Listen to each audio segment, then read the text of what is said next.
ഷെയ്ദ്, ഇപ്പോൾ സർക്കാരിൻ്റെ ഔദ്യോഗികമായിട്ടുള്ള കണക്ക് 138 പേരെ ആണ് ഇനി കണ്ടുകിട്ടാനുള്ളതുൾപ്പെടെയുള്ള കണക്ക് വരുന്നുണ്ട്. അത് അന്തിമമല്ല എന്നുള്ള കാര്യവും സൂചിപ്പിക്കുന്നുണ്ട്. എങ്ങനെയാ ഈ കണക്കിനൊരു പൂർണ്ണരൂപം, അതായത് നിലവിൽ പുറത്തു വന്നിരിക്കുന്ന കണക്കിലെ പറയുന്ന കാര്യങ്ങൾ എങ്ങനെയാണ്? അതിനപ്പുറത്തേക്ക് റവന്യൂ വകുപ്പിൻ്റെ സർക്കാരിൻ്റെയൊക്കെ തുടർ നീക്കങ്ങളും നടപടികളും ഒക്കെ എങ്ങനെയാകും?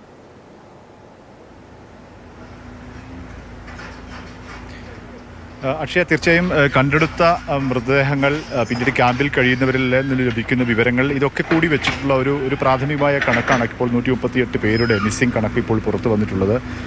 പക്ഷേ അത് അന്തിമമല്ല. കൂടുതൽ വിവരങ്ങൾ ലഭിക്കുന്നവർക്ക് കൂടുതൽ അന്വേഷണങ്ങൾ സമാന്തരമായി നടത്തുന്നുണ്ട്. അതിൻ്റെയൊക്കെ ഭാഗമായി കൂടുതൽ കൃത്യതയാർന്ന വിവരണങ്ങൾ ഇനിയും കണക്കുകളൊക്കെ ഇനിയും ലഭിക്കേണ്ടതുണ്ട്. ഇപ്പോൾ ചൂരൽമലയിൽ റവന്യൂ വകുപ്പ്, ലോക്കൽ ബോഡി, വനം വകുപ്പ് ഉൾപ്പെടെയുള്ള വിവിധ വകുപ്പുകളിലെ ഉദ്യോഗസ്ഥരുടെ ഒരു സംഘം ഇപ്പോൾ ചൂരൽമല കേന്ദ്രീകരിച്ച് ഒരു കണക്കെടുപ്പ് നടത്തുകയാണ്. അതിൻ്റെ ദൃശ്യങ്ങൾ നമ്മൾ കാണുന്ന ഉദ്യോഗസ്ഥരുണ്ട് അവിടെ. ഏതൊക്കെ വീടുകൾ, ഏതൊക്കെ വ്യാപാര സ്ഥാപനങ്ങൾ, എവിടെയൊക്കെയാണ് നാശനഷ്ടം സംഭവിച്ചതെന്നുള്ള കണക്കുകളാണ് അവർ എടുത്തുകൊണ്ടിരിക്കുന്നത്. ഒപ്പം തന്നെ അവിടെയൊക്കെ ആരൊക്കെ ഉണ്ടായിരുന്നു എന്നുള്ള കണക്ക് കൂടി പ്രാഥമികമായും അത് എത്രത്തോളം സാധ്യമാകും എന്നുള്ളതൊക്കെ കുറച്ചുകൂടി പ്രായോഗികമായ ബുദ്ധിമുട്ടുകളൊക്കെ ഉണ്ട്. പക്ഷേ എങ്കിൽ കൂടി സാധ്യമായ കണക്കുകൾ അവർ എടുക്കുകയാണ്. പ്രദേശത്തുള്ള ആളുകളുടെയൊക്കെ വിവരശേഖരണം കൂടി അവരെ പ്രദേശത്തുള്ള നാട്ടുകാരുടെ ആളുകളുടെ സഹായത്തോടു കൂടിയാണ് അത്തരം വിവരശേഖരണം നടന്നുകൊണ്ടിരിക്കുന്നത്. തിരച്ചിലും ഇന്ന് ഈ ചുരൽമല കേന്ദ്രീകരിച്ച സ്ഥലങ്ങളിൽ പ്രധാനമായും ചില പോയിന്റുകൾ കേന്ദ്രീകരിച്ചാണ് തിരച്ചിൽ നടക്കുന്നത്. ഞാനിപ്പോൾ നിൽക്കുന്ന ഈ സ്ഥലത്ത് അവിടെ 2 പ്രായമായ ആളുകൾ കഴിഞ്ഞിരുന്ന ഒരു സ്ഥലം, ഒരു വീടായിരുന്നു. അവിടെ പൂർണ്ണമായി തകർന്നു. അവർക്ക് രക്ഷപ്പെടാൻ കഴിയുന്ന സാഹചര്യമല്ലായിരുന്നു. അതുകൊണ്ട് തന്നെ അവർ അവിടെ ഉണ്ടായിരിക്കാമെന്ന ഒരു സംശയത്തിലാണ് അവിടെ കേന്ദ്രീകരിച്ച് പരിശോധന നടത്തുന്നത്.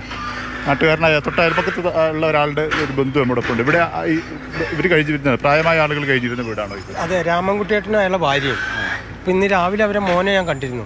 അച്ഛൻ്റെയും അമ്മേൻ്റെയും ബോഡി കിട്ടി വെച്ചു. ഇല്ല, കരഞ്ഞ് കണ്ണീര് പറ്റിയ അവരെ മുഖം നമ്മൾ കണ്ടത്. ആ ബോഡി അവർക്ക് എണീറ്റ് നടക്കാനോ പോകാനോ പറ്റില്ല. കാരണം അവശനായൊരു ആളാണ്, ഓർമ്മശക്തിയൊക്കെ നശിച്ച ഒരാളാണ്. ആ സാഹചര്യത്തിലാണ് വെള്ളം വന്നപ്പോൾ ഇവർ 2 പേർക്കും രക്ഷപ്പെടാൻ കഴിഞ്ഞിട്ടുണ്ടാവില്ല. 2 വാതിലും അടഞ്ഞു പോയിട്ടുണ്ടാവും. അതുകൊണ്ട് അവർ അതിൻ്റെ അടിയിൽ തന്നെ ഉണ്ട്. ആ വീട് അമർന്നു പോയിട്ടുണ്ട്. അപ്പോൾ അത് എങ്ങനെ തിരഞ്ഞെടുക്കുക എന്ന് വിചാരിച്ചിട്ട് എല്ലാവരും പറഞ്ഞതിൻ്റെ അടിസ്ഥാനത്തിലാണ് അവർ അത് കേന്ദ്രീകരിച്ച് മാറ്റിക്കൊണ്ട്. അവർ ഇപ്പോൾ കാണാതായവരുടെ ലിസ്റ്റ് ഇപ്പോൾ സർക്കാർ പുറത്തുവിട്ടുണ്ട്. അതിൽ അവരുണ്ടോ അറിയോ? ഈ രാമൻകുട്ടിയേട്ടനും ഭാര്യയുണ്ടോ? അതിൽ കാണാതായവരുടെ ലിസ്റ്റിലുണ്ട്. അവർ കൊടുത്തിട്ടുണ്ട് അവരുടെ മക്കൾ. സുഹൃത്ത്, എൻ്റെ വേണ്ടപ്പെട്ടൊരു സുഹൃത്താണ് ശ്രീധരൻ എന്ന് പറഞ്ഞിട്ട്. അവനെല്ലാം നമുക്ക് അവരെ മുഖത്ത് പോലും നോക്കാൻ കഴിയില്ല. അത്രയും വളരെ സങ്കടമാണ്.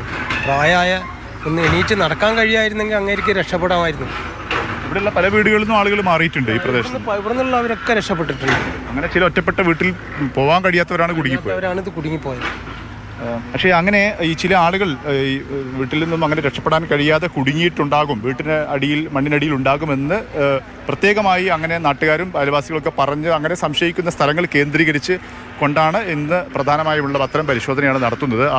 ആ പരിശോധന നടത്തുന്ന ദൃശ്യമാണുള്ളത്. ഈ മുണ്ടക്കൈ പ്രദേശത്ത് ഇന്ന് രാവിലെ ഒരു പ്രദേശത്തെത്തിയപ്പോൾ ഒരു വാസന അനുഭവപ്പെട്ടിരുന്നു. അങ്ങനെ ചില സംശയങ്ങൾ ഉണ്ടായി. പെട്ടെന്ന് തന്നെ കൂടുതൽ ആളുകൾ, രക്ഷാസേന അംഗങ്ങളൊക്കെ അവിടെ എത്തി പരിശോധിച്ചു. പക്ഷേ ആ സമയത്ത് ഒരു മാടിൻ്റെ കന്നുകാലിയുടെ ഒരു മൃതദേഹം അവിടുന്ന് ശരീരമാണ് കണ്ടെത്തിയത്. അതുകൊണ്ട് അങ്ങനെയൊക്കെ നോക്കിക്കൊണ്ടുള്ള ഒരു പരിശോധനയാണ് ഇപ്പോൾ സൂചനകളൊക്കെ കേന്ദ്രീകരിച്ച്, സൂചനകളൊക്കെ ലഭിക്കുന്ന മുറക്കുള്ള ആ സ്ഥലങ്ങൾ കേന്ദ്രീകരിച്ചുള്ള പരിശോധനയും അന്വേഷണവുമാണ് ഇപ്പോൾ ഇന്ന് പ്രധാനമായും നടന്നുകൊണ്ടിരിക്കുന്നത്. സമാന്തരമായി നേരത്തെ ബിജു പങ്കജ് സൂചിപ്പിച്ചതുപോലെ വ്യോമസേനയുടെ ഹെലികോപ്റ്റർ ദൗത്യം അത് സമാന്തരമായി തുടരുന്നുണ്ട്. ഏറ്റവും പ്രധാനമായും ഇന്ന് ഈ റവന്യൂ വകുപ്പ് ഏകദേശമുള്ള ഒരു നാശനഷ്ട കണക്ക് എടുക്കുന്നുണ്ട്. നാശനഷ്ടം എന്നുള്ളത് തുക എന്നതിലുപരിയായി ഏതൊക്കെ കെട്ടിടങ്ങൾ ഇവിടെയൊക്കെ ഉണ്ടായിരുന്നു, വീടുകൾ ഏതൊക്കെ നശിച്ചു എന്നത് സംബന്ധിച്ച അത്തരത്തിലുള്ള ഉദ്യോഗസ്ഥരൊക്കെ നമുക്ക് കാണാൻ സാധിക്കുന്നതിന്റെ ദൃശ്യങ്ങളിൽ